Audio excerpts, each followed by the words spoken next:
Well, I just recorded this entire video once and realized I didn't hit the record button. So this is my tips and strategies for 14.3. I have them written down here on my phone. I just ran this workout this morning myself, so it's kind of fresh in my head. The first thing is your warm-up. When you get to the gym, what are you going to do to get ready for 14.3? Well, if you're like me, 14.3 deadlifts and box jumps are very simple, straightforward movements. Anybody can do them. At least that's the way I think of this workout. But your warm-up needs to be very thorough. You need to make sure you get the blood flowing into all your extremities. Make sure your arms feel good and loose. Make sure your legs feel loose. I like to do this on the row or in the air diet. I feel like those two things are the best things that I have as far as warming up. I did some high knees. I did some bounding tuck jumps. One of my other coaches came up with a really thorough workout warm-up, and that was really helpful. And then moved into some mobility work, and I really made sure I dug into those hips, the hip flexors, the hamstrings. Those are kind of tight issues, or tight areas for me, and always an issue with me when it comes to a workout like this. So make sure that you get thoroughly warm, thoroughly mobile, thoroughly loose, whatever you need to do to attack this workout well. The other thing is you want to make sure that the first time you sweat isn't right when you touch the bar.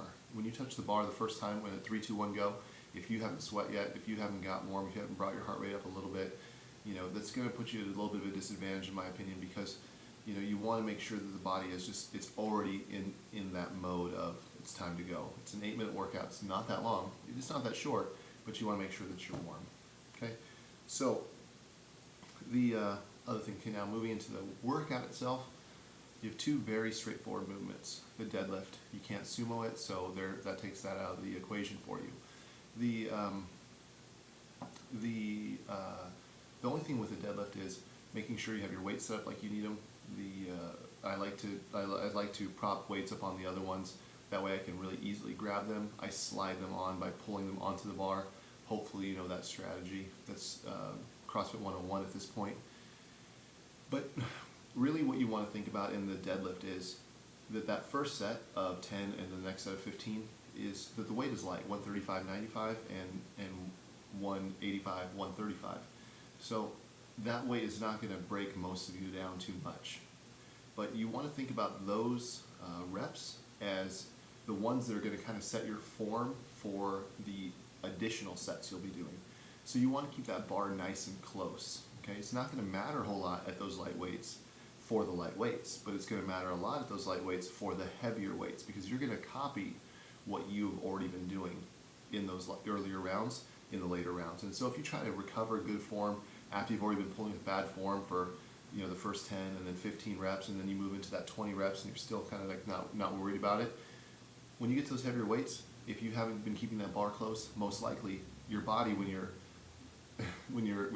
seeing stars, when you're breathing heavy, you're not going to be able to recover that good position and that good bar path. The next thing is the box jumps. So for me, I really believe that you cannot make it to that next level if you're going to do step-ups the entire time, unless you are a great deadlifter. But I think that box jumps need to be utilized in this workout. I think you really need to make sure that you're jumping. I also think step-ups need to be utilized. For myself, I decided to do box jumps for the first 2 rounds, and then I moved to step-ups as soon as the number of deadlifts I was doing became greater than the number of box jumps that I would have to do. So that would be at the round of 20 on the deadlifts, because that's where they're different. There's the difference there. So the box step-up, make sure it's quick. I use my right leg almost the entire time because my left side tends to lock up on the deadlift. So this allowed me to keep some pressure off my left side. And in fact, probably ended up being a faster strategy for me, just because of that one side. So for you, if you have a side that locks up on deadlifts, maybe try stepping up on the opposite side to save that side so that you can get a few more extra deadlifts at the very end. The next thing is the belt for the deadlift. Some people will swear by a belt. They want to keep a belt around, and it's really going to be personal preference. If you are used to lifting with a belt, you should keep it on hand. If you are not used to lifting with a belt, I don't think that you are going to utilize a belt in this workout. You may feel like if you're not used to it that you want to keep it around, and that's okay, and you might slip it on for those later rounds of deadlifts, so you're going to get a couple pulls on a weight that you're not sure you can get. But for the most part, I don't feel like a belt is going to help you very much if you're not used to using it. If you are, don't put it too tight. It's going to affect your breathing. It's going to bring your heart rate up a lot sooner than you really want it to be. Pacing. Okay, so pacing. This workout is a little bit different. It's 8 minutes.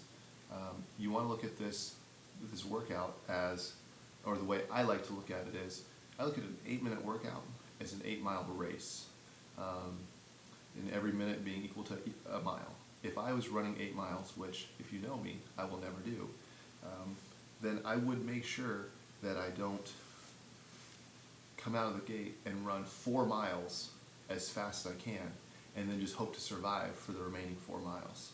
And that would be a really bad strategy, especially for somebody like me. What I'm going to make sure is that I feel pretty good after 4 miles, and that way I know I can survive that. I can arrive at that 4-mile mark, and I can survive the remaining 4 miles. I don't want to do the opposite. I don't want to survive 4 miles because I sprinted it so bad that when I get to that last 4 miles, I don't know what to do. I'm just barely hanging on. So for you guys, I would say that no matter what level you are, whether you're at like a Rich or a Jason's level, or you're, or Samantha, Briggs level, I would say that 4-minute mark, you don't want to be sucking so much wind that you're taking long breaks, you're taking long pauses. You want to make sure that you're still moving fairly efficiently. You want that 4-minute mark that you are still feeling under control and just not too blown up at that point. Because if you are, you're going to have a hard time, because that next 4 minutes or that next 4 miles, it's not the same as the first 4 minutes. If you cut that workout in half and you look at the reps and the rep scheme, if you program that for your gym, or you walked into your gym and you saw that workout, you go, well, that's kind of easy. I think, that's just, I guess I'll work on something else afterwards. And then if you looked at the second half and you did that workout and you looked at it and it was programmed for your gym, you think, what is my coach doing? Is he trying to kill me? You got it starts at 225 and moves up to 365, and there's just a few box jumps in there, so it would just be a little bit too much. So you have to know that the second half of that workout is much harder than the first half of that workout, and so therefore at 4 minutes you want to make sure that you still feel pretty good. The last thing is, if you want to do this workout a second time, you want to make sure that you have your protein shake handy, 2, you're drinking lots of water, 3, I would say you want to make sure that you hop on a rower or an Airdyne within about 10 minutes of that workout, and probably go for another 10 minutes at a nice, easy, controlled pace. If you're on the rower, you don't need to really snap that handle into you, that paddle into you, your chest super hard. You just want to make sure that you're getting through the rhythm and you're opening the hips up, you're extending through the back, and you're getting the hamstrings loosened back up, and also the lungs, and recovering and getting that lactic acid out. So that would be my tips for 14.3. I hope it helps, and if you guys want to see more of this, then go ahead and leave it in the comments, and I'll put one up for 14.4 and 14.5 as well. All right, good luck, guys.